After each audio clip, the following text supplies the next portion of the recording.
This week, it's Double Interview Monday again. In our first interview, we welcome Dor Fledel. He's the Senior Director of Product Management at Okta to discuss Identity Security Posture Management. In our second interview, we welcome Alan Alford, CEO at Alford and Adams Consulting, to share his thoughts on the evolving role of the CISO. Business Security Weekly starts now. This is a Security Weekly production for security professionals by security professionals. Please visit securityweekly.com/subscribe to subscribe to all the shows on our network.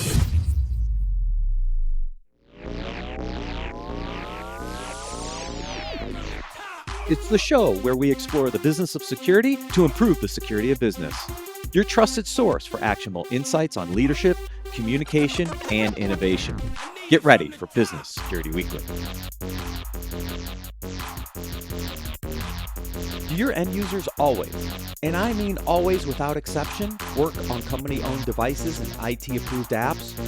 I didn't think so. So my next question is, how do you keep your company's data safe when it's sitting on all those unmanaged apps and devices? 1Password has an answer to this question: Extended Access Management. 1Password Extended Access Management helps you secure every sign-in for every app on every device because it solves the problems traditional IAM and MDM can't touch. Check it out at securityweekly.com/1Password. That's the number 1 password. Panoptica, Cisco's cloud application security solution, provides end-to-end lifecycle protection for cloud-native application environments.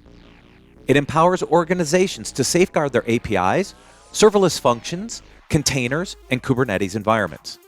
Panoptica ensures comprehensive cloud security, compliance, and monitoring at scale, offering deep visibility, contextual risk assessments, and actionable remediation insights for all your cloud assets. Get more information at securityweekly.com/Panoptica.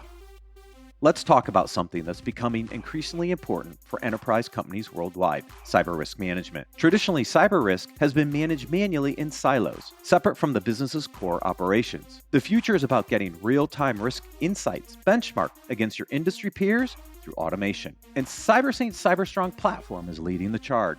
CyberStrong is not just another point solution. It's a revolutionary platform. It's a quantified top-down risk approach where your unique cyber risks inform C-suite decision-making to identify your top 5 cyber risks and the controls to mitigate them. Sign up for your free cyber risk analysis by visiting securityweekly.com/cybersaint. Welcome to Business Security Weekly. This is episode number 358, recorded July 29th, 2024. I'm your host, Matt Alderman. I'm flying solo for this one, folks, so look out. Maximize your investment at Black Hat 2024 with a one-on-one on-site interview. Drive thought leadership and boost brand awareness with Cyber Risk Alliance's expert editorial team from Security Weekly and SC Media. Act now, limited interview slots available. Secure yours today by visiting securityweekly.com/Black Hat 2024. This segment is sponsored by Okta. To learn more, please visit securityweekly.com/Okta. Dor Fledel is a Senior Director of Product Management at Okta and the co-founder of Spera Security. He has 12 plus years of experience in the technology and security industries, successfully leading teams to create new solutions that help companies protect against identity attacks, which is today's number 1 attack vector. Yes, it is. Dor co-founded Spera Security in 2022 to help companies take control of their identity and access sprawl. Spera Security was acquired by Okta in early 2024. Dor, congratulations and welcome to Business Security Weekly. Hey, Matt. Excited to be here. Thanks for hosting. Yes. Well, my co-hosts are, one is sick, so I get it. The other one's booked, so sometimes this happens. Yeah. Everyone's getting ready for Black Hat, so you know yeah, how it goes. That's true too. All right, so we're going to talk Identity Security Posture Management. So I the audience knows this. You probably don't know this. I'm an app user data guy, right? And if we think about that for a second, there is an application security posture management. There's a cloud security posture management. There's even data security posture management. This is the first time I've heard the term identity security posture management, but it doesn't surprise me. In the space, that means there's security posture management for my triad of what CISOs should do. I want to get into the problem statement, right? Why identity security posture management? And I think it's pretty easy because the Verizon data breach report just came out and said, yeah, guys, for the 17th year in a row, it's still the identity. Yeah, for sure. So, when we went and founded this company, we saw multiple things. First of all, happening on the breach side, the technology side, and also more important than everything, what customers and security leaders were telling us. So, with the breach, as you mentioned, it's Verizon. We see so many examples just from the last few months on how identity yet again is the number one attack vector. And when we looked on the technological trends, it actually makes total sense. With the SaaS and cloud adoption, the identity and access sprawl are a byproduct. I can tell you why it's like the fifth order byproduct of the cloud adoption. And it now really meets organizations in ways that they were just not used to in the on-prem world, ever more exposed because it's just one password of Matt can take down the entire organization, and even more complicated technically because it's just different, evolves fast, so on and so forth. So we saw all those breaches. And then, as we discussed with so many security teams, we actually saw two reasons and phenomenons that happened that made this posture management approach so attractive in identity as well. And we're the first to coin it. The first is more the high level problem, the executive leadership. Security posture management approaches really prosper when they really want to be proactive and address the problems before they become fires. In identity, as you said, for the 17th time in a row, identity is not a new problem. Many of them call it the bare bones of their jobs and security in general. So the executive leadership wanted to be more methodological to measure, assess, and address it in the criticality that it serves. The lower level and the people who are the operators, those who are in the weeds, the technical people, they actually wanted a very clear path and a very actionable game plan for them, because in their world things became so complicated. They have only so many tasks they can do in one day, so they wanted something that will make them more successful and efficient before anything happens. So Dor, you're young. You don't maybe remember some of the early days of security, but identity wasn't part of the security ecosystem, right? It was owned by IT, right? It was this kind of separate set of systems. IT owned it. It wasn't a security thing. And it's taken us a long time of evolution to realize that identity is a security issue. But what I saw kind of start to happen in the market was a lot of segmented identity solutions, right? We had our identity and access management providers, and we had our identity and access governance providers. Then we had our single sign-on vendors, and we had privilege access, we had MFA. And so we created this really, what I would consider very complex identity ecosystem, as we were also realizing that the identity was at the heart of a lot of these breaches, right? When you think about identity security posture management, you have to assess the posture across that entire ecosystem, right? Yeah, for sure. And what many customers are telling us is that we actually help bridge an organizational business gap that is driven by technology and created by technology, because teams, there is a joke that org structures dictate solutions.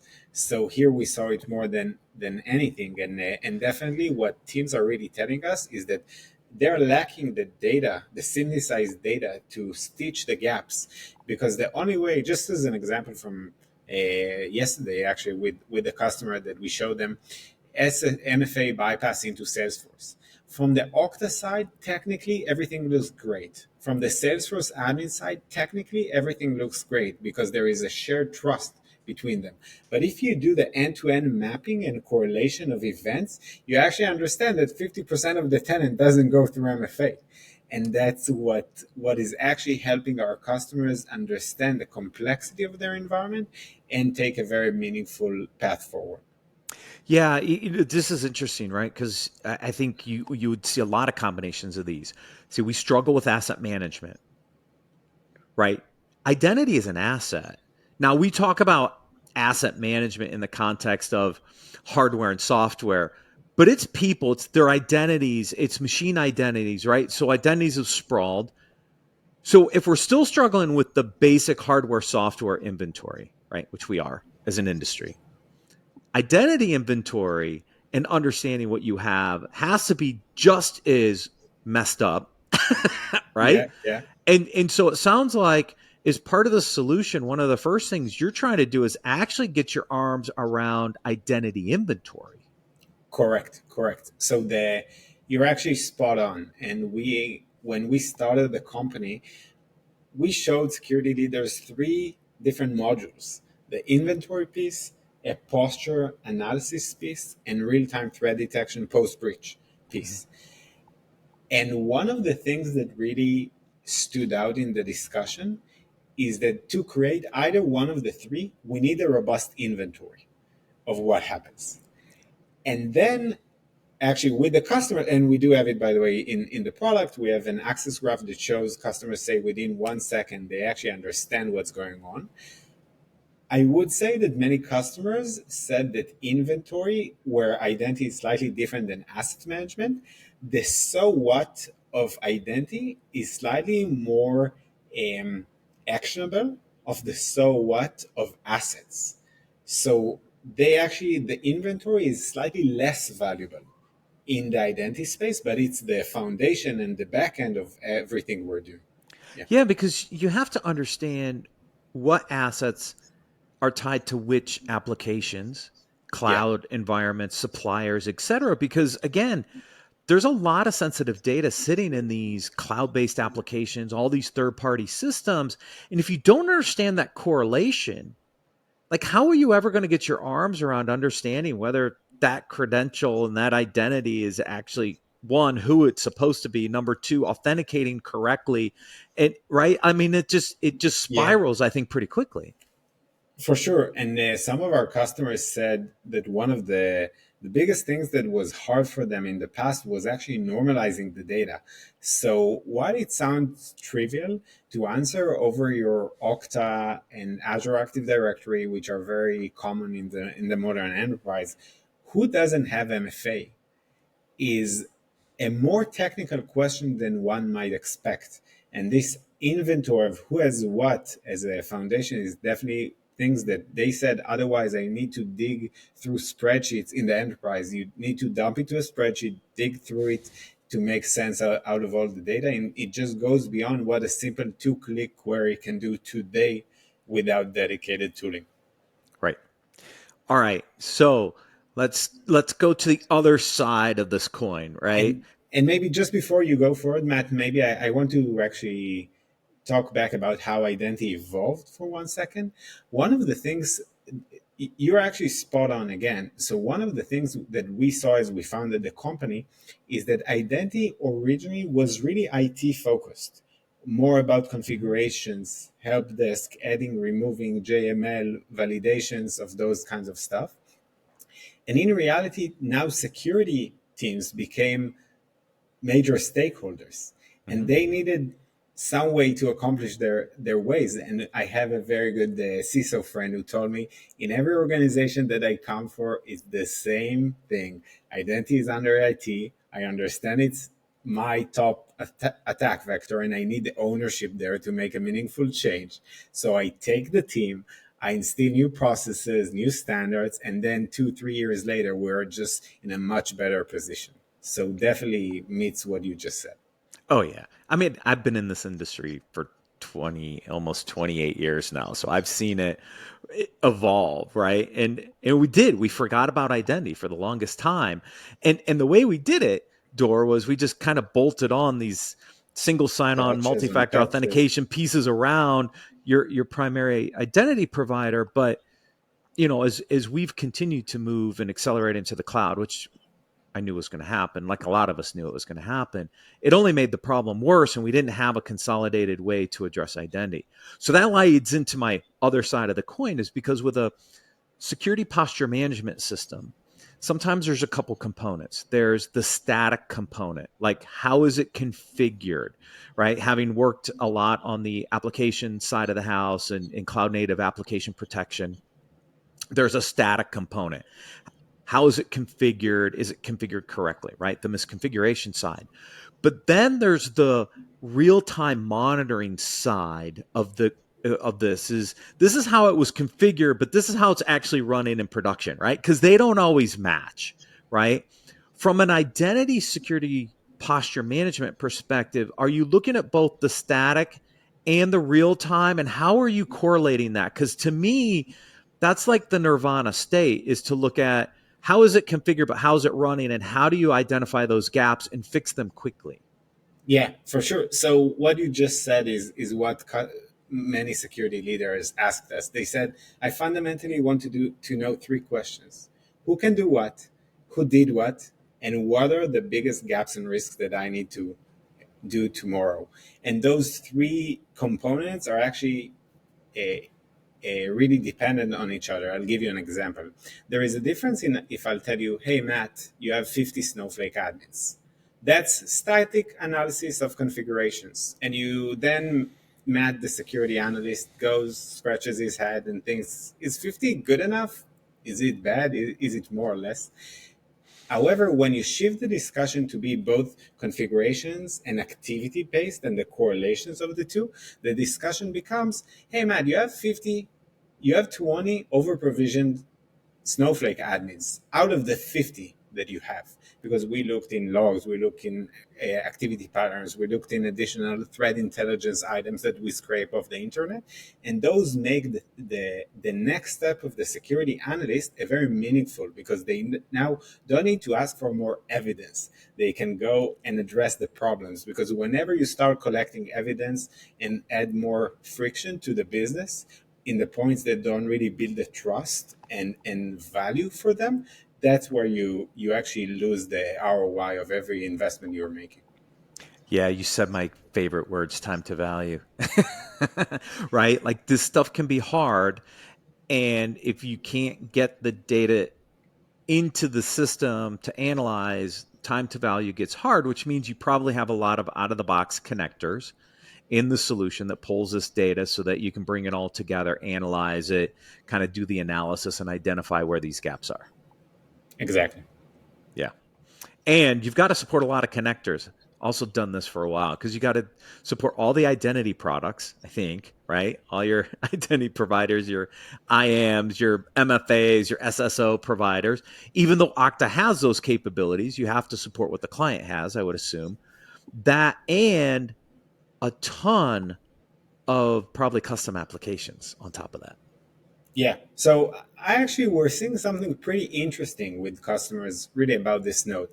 So first of all, about your point about the identity providers, identity stack, you're totally right. And actually, unlike asset management, which you refer to, identity is much more consolidated around items. So the IDP already gives you a good amount as even one connector, if consolidated, obviously.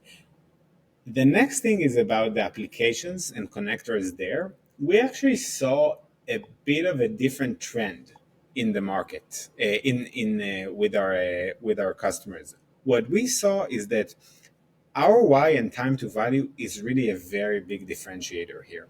And some of them actually said that they want to make sure they're focused as well, because integrating a customer last week told us, listen, the way we make money is Okta, GCP, Salesforce, and the Google Workspace in their case, or Office 365, very common. This is how we make money. I want to make sure we're as buttoned up there, because an admin sprawl or a hacked admin on those applications will make a meaningful impact to the stock price. Unlike them, Lucidchart, I would love to protect Lucidchart, but Lucidchart is less relevant for the business given the limited resources that I have. So I would say if everything was free, obviously everyone would connect us everywhere at the first moment. But what we actually found is that many customers, they want to make sure they have their foundations right in the right places, and that as is also takes a good effort for them, and they want to focus rather than boil the ocean. So we just found a massive impact for the business with even a standard set of connectors where we go Mhm. ultra deep to make sure that they're having what they wanted. So is that your kind of recommendation on where to start? Because if I'm listening to this, right, I'm a CISO, I realize I don't have my arms around identity inventory. I've got multiple systems. I might own some of them. IT owns some of them. Is the first starting point like connect to your IDP, figure out who some of those other connections are, and just kind of get an inventory of what you have and what's connected to what, and then figure out what to do next? So I would say that maybe taking one step back, if you ask me what's my tip, my approach doesn't, or the approach that we've seen work with some doesn't work with others. So I'll ask a few questions. First of all, do you really care about identity? The answer sometimes is yes. Second, are you looking, what is the time to value that you're looking for? And what do you see are the diminishing returns? Because one person told me, unless I connect 250 applications here, there is no business value. So there is a question of the diminishing returns, the time to value. If you do believe that identity is important, if you want a very fast time to value, because not working forward is walking backwards in identity today with Gen AI, all the things we're seeing with account Mm-hmm. takeovers, and if you think that you have a concentrated set of crown jewels where you see a lot of value, then my recommendation would be to plug there and use something that really not only shows you the inventory actually, but shows you a very clear path to security with analytics on top of it. Because I think that today, specifically in identity, people need a very actionable path forward. Mm-hmm. And today they can get to some level of inventory using some do-it-yourself scraping of logs and accounts on their own. So I think the biggest differentiator is how much do you want things to be validated, automated, continuous, and streamlined for your team from day one.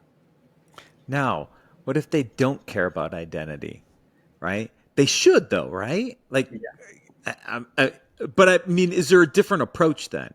Do you do something different, or not? Right? Like,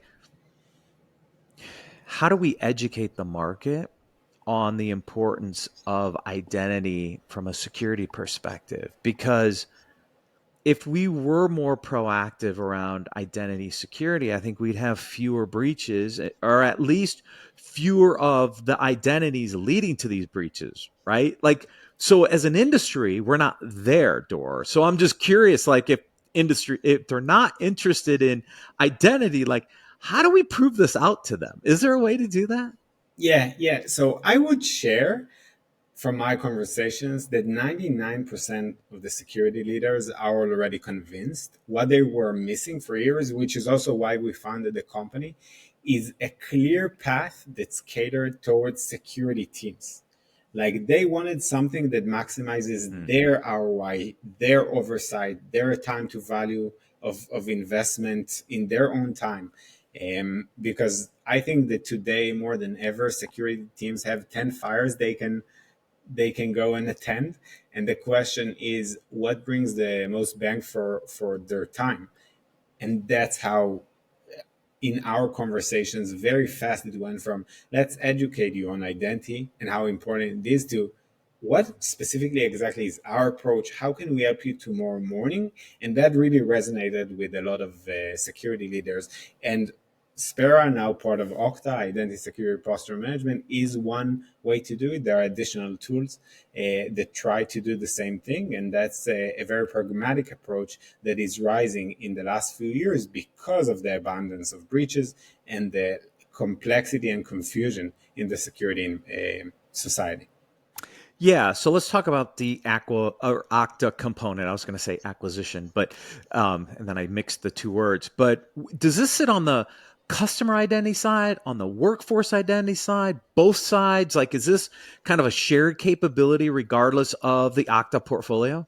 Yeah, so we're focused on the workforce side, because those are flows, specific account takeover flows and workforce flows are very common. The breaches that you are actually referring to from Right. Verizon and everything talks about the workforce. So that's where we focus. Actually, since we started, part of joining such an amazing identity-focused companies, suddenly new customer identity use cases are starting to rise. We do see them as slightly different, so it's not our current focus, but there is actually a great vision and a better together story that we're starting to roll after we have a huge commitment towards Okta's workforce side. So once we'll get to good enough there, we'll pay more attention to additional stuff. Yeah, I think Okta in general has kind of this community around what's it called, secure identity community or something like that, right? It's this whole movement around creating better security around identity. Because I'll beat the dead horse one more time. It is the way people are getting in, folks, for breaches, right? Yeah.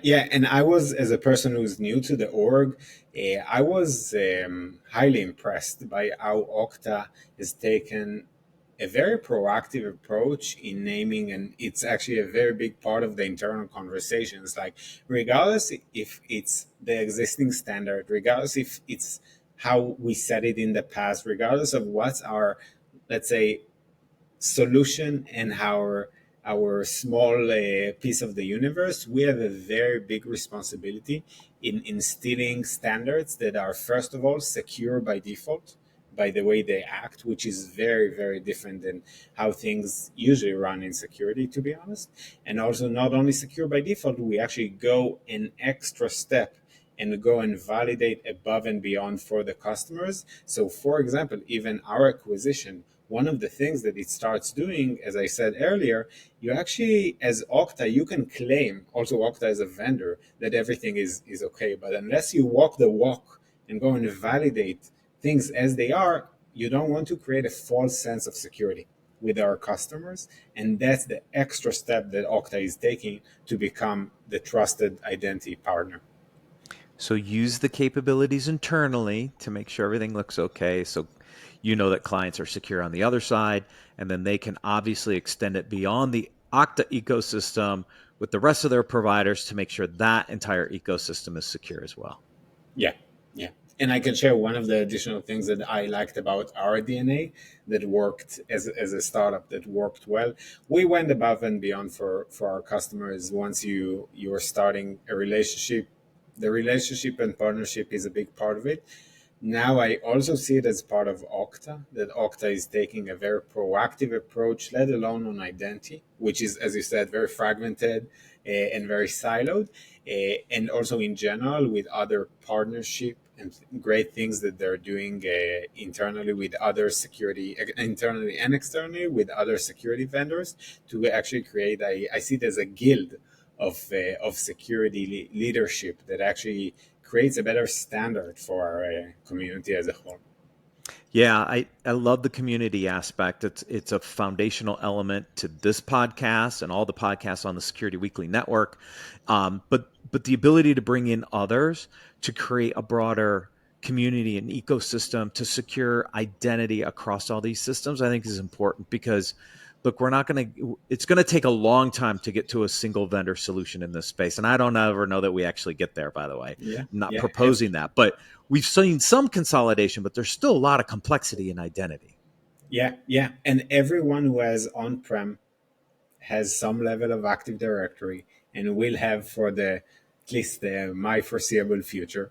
And that's part of this consolidation of saying, okay, whatever you have, we're gonna be part of it. And that's a very big piece of also one of the things that made our culture and what Okta wanted to get out of our partnership very meaningful, because Spera as a startup started in an agnostic way. Like, we know customers have multiple identities and identity sprawl. It goes beyond what just Okta has.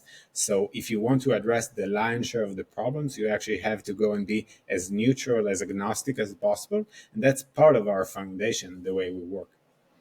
That's great. Dor, thank you so much for joining us on Business Security Weekly. Yeah, really, really enjoyed that. And thank you for hosting us. Absolutely. To learn how to better secure your identities, please visit securityweekly.com/Okta. We're going to take a quick break and then welcome Alan Alford to dig deeper into the world of the CISO.